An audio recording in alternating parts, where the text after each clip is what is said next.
Good afternoon, everyone. I hope that you're all doing as well as you possibly can be at this moment in time.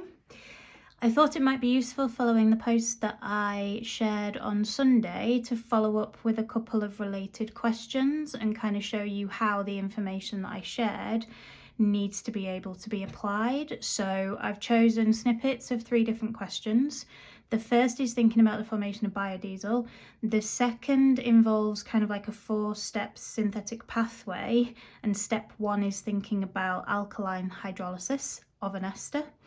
And then in part 3, we're thinking about hydrolysis of a triester in acidic conditions. So 3 different components of, I guess, the content that we need to be aware of for the reactions of esters. So I just thought it might be useful, following on, like I say, from the post that I made, to share how we need to be using that information and the sort of questions that you might get. So in the first part that I chose, we're having a think about the formation of biodiesel from that ester. So the first thing that I wanted to just reiterate from the post is that this could be named a few different things. So it says the ester shown below occurs in vegetable oils. They may also say that an ester like this is present in animal fats. They may also call it a triester because we've got 3 ester linkages. They may also call it a triglyceride because the alcohol that was used to make this ester was glycerol. That's probably a more sort of biology related term, and the chemistry name for the alcohol used to make this would be propane 1,2,3 triol. The other thing that I've just noticed, they made a typo there, which I'll just quickly amend. So that's the first thing. I guess it's being able to recognise that those terms are all relating to something along the lines of this.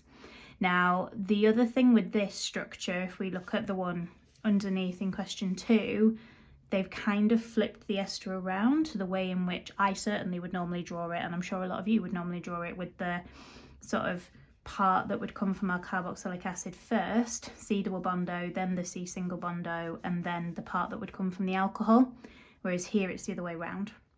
But that doesn't necessarily matter. If it would be easier for you to flip it, then flip it round. When I draw the products, I will probably flip sort of the esters that we're going to make around. And then I guess the other thing we need to twig with this is that it's asking us to show the formation of biodiesel, and that biodiesel is a mix of methyl esters. So anytime we want to form biodiesel, the alcohol, the reactant that we're going to use, will always be methanol, because we want to form that mix of methyl esters, and the methyl part is going to come from our alcohol. So if we were wanting to write an equation, and we're going to be doing this certainly for the triester that we have to start with in displayed, we wouldn't really ever write that structurally, and a bit like the question at the bottom, they will kind of give you enough space to draw things out in displayed formula if that's appropriate. So let me just draw this out. Now you'll notice that the, and I never know what to call this, the strands of the triester have different numbers of hydrogens on the carbon atom, showing that there are different numbers of double bonds, sort of in here and here, and then the last one is C17H29. That's really important when we're thinking about biodiesel, because by definition, biodiesel is a mix of methyl esters. So if we had all of these strands the same, we wouldn't be making a mixture, quite simply, so that wouldn't work. So that's the structure drawn out. We're going to need 3 lots of methanol, because we've got 3 ester linkages that we are trying to break, and then we're going to need 3 CH3s to make the 3 different methyl esters. Now I'm going to purposefully write the formula of the methanol in 2 different colours so that I can again try and show from the methanol where these atoms are going. So the other thing that I'm going to do is put a red line where we are going to be breaking the 3 ester linkages. So it's always going to be the C to O single bond, which when it's written like this will have to be between where the O's are written, but it is the C to O single bond. And then for my methanol is going to be CH3OH. And so what that's trying to show is that the CH3O are going to stay together and go in one position. The H's from the methanol are going to go somewhere else. And when we form biodiesel, we are essentially swapping the alcohols around. So we have glycerol.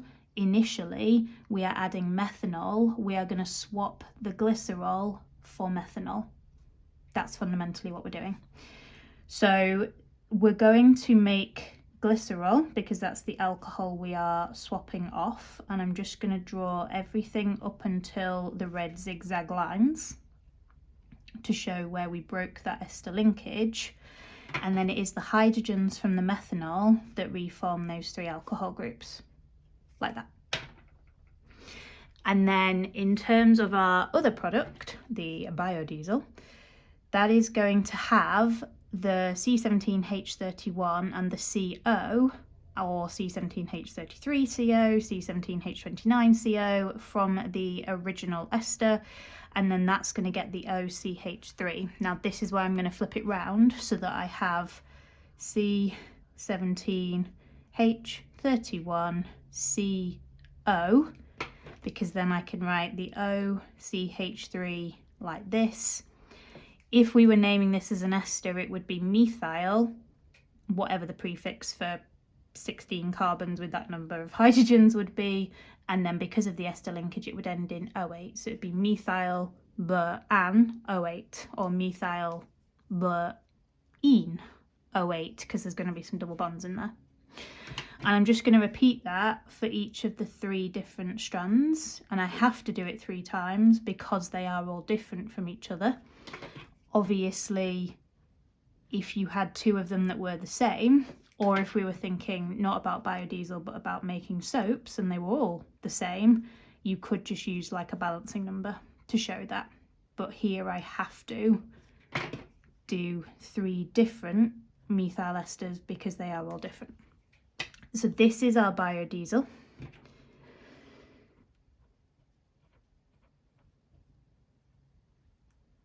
Our mix of methyl esters. This is glycerol, which is the alcohol that we have swapped for the methanol, and then this was our original ester found in vegetable oils / animal fat / triester / triglyceride. Okay, so that's the first thing. Second thing, thinking about ester hydrolysis. Now we can do ester hydrolysis under both alkaline or acidic conditions, and there are similarities between those 2 processes and there are a few fundamental differences. Now in this particular question, we aren't told that we're doing ester hydrolysis or whether we're doing that in an alkaline or an acidic condition. We have to kind of figure that out from the fact that we have this ester in the first place and the 2 different products that we have made. So we know this is an ester hopefully because it's got this C double bond O to CO single bond. That's our functional group for our ester. And when we then look at the products, we will always, regardless of what type of hydrolysis, you will always produce the original alcohol that went into making the ester in the first place. So CH3, CHOH, CH2, CH3. That doesn't change whether you're doing alkaline hydrolysis or acid hydrolysis. The bit that does change is the other product. Now this is not a carboxylic acid because it's got the ONA at the end. This is a salt of the carboxylic acid, and that's the difference. If we did acid hydrolysis, you would get the original carboxylic acid back in its normal carboxylic acid form. But here we've made the salt of the carboxylic acid and we've got an ONA on there. So in terms of what we must have added here, we must have added an alkali, and because we've got the ONA, it needs to be sodium hydroxide specifically. And what has happened is that we have broken that C to O single bond. The H of our sodium hydroxide that we've added has gone on to make the alcohol group, OH here, and then the ONA has gone on to the sort of carboxylic acid fragment to give us this salt of our carboxylic acid. So that's what we need to add. Now that needs to be aqueous, because when we think about hydrolysis, we're splitting with water. So it's the water that's going to split that bond, but we have to have the sodium hydroxide in the equation, because otherwise it won't balance, because we've got the Na as part of the salt of our carboxylic acid here. So reagents and conditions, we're also going to need a fairly decent temperature because we are breaking a bond.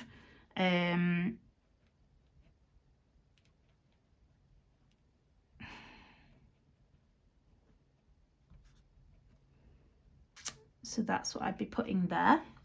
And then state how you could obtain a sample of the alcohol from the reaction mixture formed.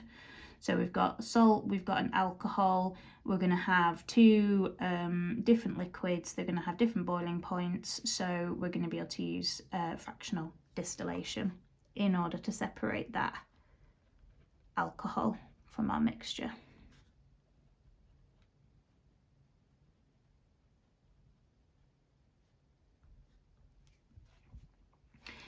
And so I guess spotting that, it's seeing the ONA here, recognising that this is an ester, and also I guess appreciating that the other product that we would get is our alcohol. So they're the kind of trigger points, I suppose. Now, whether we're doing that for a normal ester, apologies, don't really know how else to describe that, or we're doing it for like a triester, like we are in the final part down here, again, that's not going to affect how the hydrolysis works. Whether we've got 3 ester groups that we're breaking or we've got 1 ester group that we're breaking, hydrolysis is going to work the same. So alkaline hydrolysis of a normal ester or a triester will always give us this combination of products.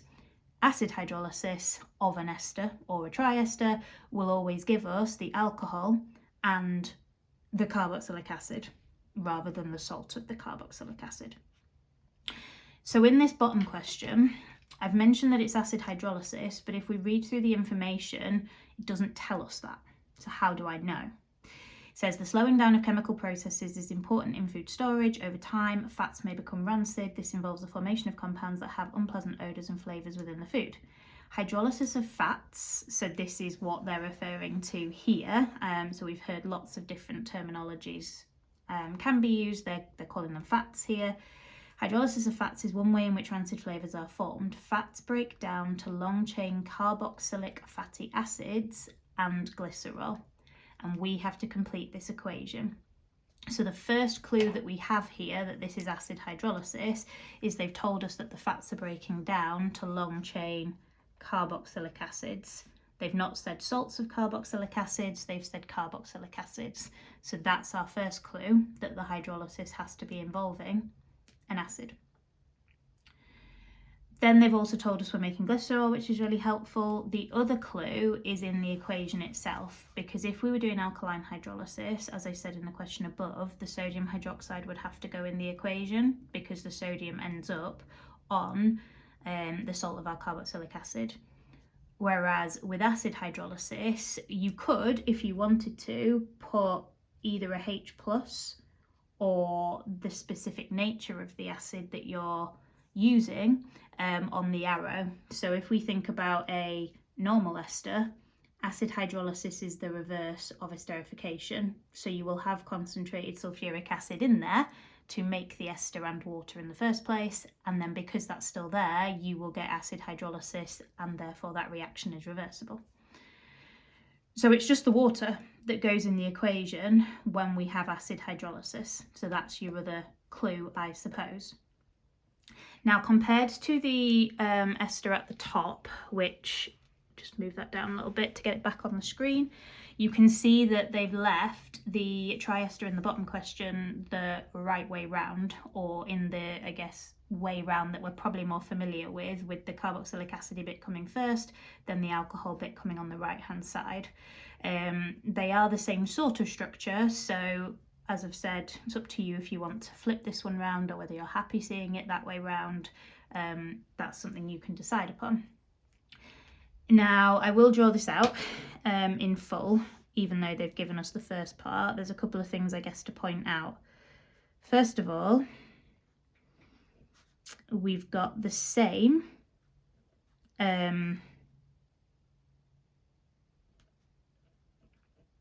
strands, sorry, brain not working, and that's also not where I wanted to draw that, sorry.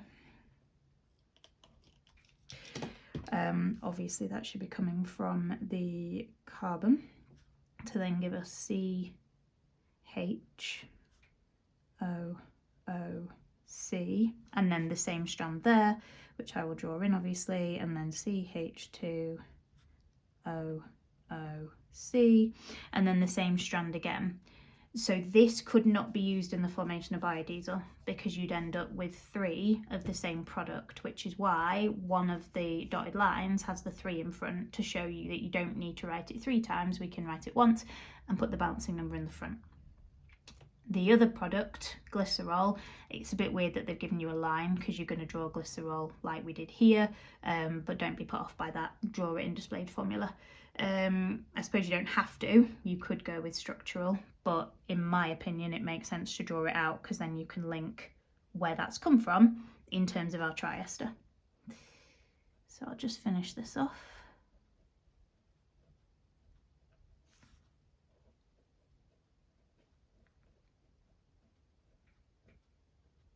Like so. And it is going to be that exact same bond that we're breaking again. It's going to be between the carbon and oxygen, single bond, that's the bond that's going to be breaking. But again, when it's shown like this, it's going to be drawn sort of between the oxygens, which I appreciate might look a bit weird, but it's knowing that it's not, the oxygens aren't bonded to each other. You've got carbon double bond O, carbon single bond O. So we can then see, hopefully quite easily, where the glycerol is coming from. And we are going to again need 3 lots of water because